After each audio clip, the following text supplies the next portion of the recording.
We're all making choices today. Yeah, look around you, Governor. You're in Alexandria. Read the room, buddy. Do you have a Did you want to step back to your edge? He's my governor too. Fine, just like that. I get to say what I want. I pay for my groceries. Why not? Governor Glenn Youngkin was at a grocery store. Was that Alexandria? She was pointing out, "Hey, you wearing a mask, mister?" And of course, you see the handlers jump in front of her as if she's trying to fight him. I'm not sure what they thought she was doing. She was 2 aisles away from him. She was just talking about, why aren't you wearing the mask? Because she can talk to her governor, can't she? I thought he works for the people of Virginia. That's what he said. He also works for the parents of Virginia because he's doing what they say. Apparently not everyone. It's weird that he can just say that and it's for everyone. With that in mind, he did sign that executive order late last month that removing the mask mandate in schools. That's what he's pushing for. That's what these parents wanted him to do. So let's look at that. Youngkin, who campaigned heavily on what he characterized as restoring parents' influence in public education, because I'm not sure when they lost it, issued an executive order that allowed parents and guardians to, quote, elect for their children not to be subject to any mask mandate in effect at the child's school or educational program. Northam, previous governor, had issued a public health emergency order mandating masks in schools. This is part of the push. This is part of, hey, we've convinced enough people to think I'm working for you. And as people see the effects of you working for you, other yous that live in the state that you don't care about are having to deal with the consequences of those things. So there's parents who there's a particular situation that was written by a parent and talked about her situation with schools and masking and what has happened with just letting parents decide. So this battle over these masks in school, it quickly became political. Leaders on the left urging school districts to disobey Youngkin's masking rule, while politicians on the right advised swift compliance. In Loudoun County, where school officials are weighing how to respond to Youngkin's order, some parents held a rally Tuesday calling for maintaining masking in schools. It's weird, they're parents and they're calling for something that you didn't say. It's weird how you can make that blanket statement. It doesn't make any sense. So here's that one parent's account. Taking away one of the few safety measures that Virginia schools have in place against a virus that has already killed more than 850,000 people in the United States may seem a respectful bow to parents.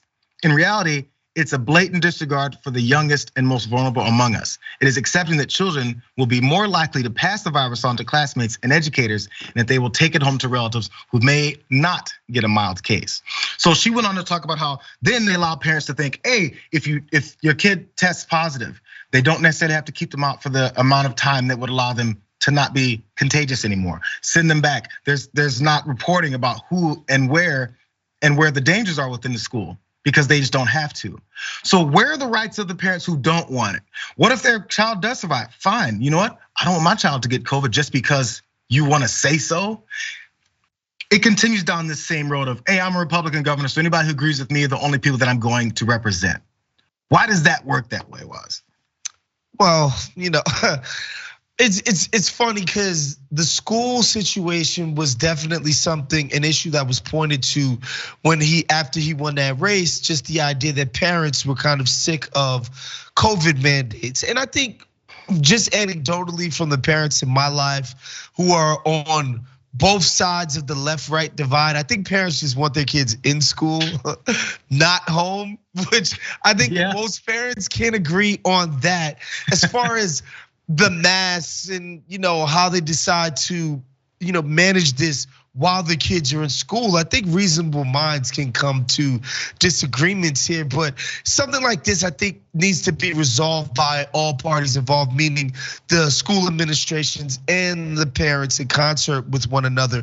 It can't just be one group of parents basically steamrolling the entire operation. And to be honest, like, what's stopping? You can't stop my kid from wearing a mask in school if he or she wants to make themselves safe. It's just, again, it just always seems like the right wingers are always the most loud. They're always the loudest and most prominent voices in the room, right? Like their antics always seem to generate the most attention grabbing stuff. And that's why we end up here. But I find it hard to believe that parents are actually mad that their kids, who they no longer have to watch and homeschool and do all of that, are wearing masks while they're at school. Well, he's fighting with parents, but he also could be fighting with children as well, because even though he's not representing many families, he's also not representing particular kids.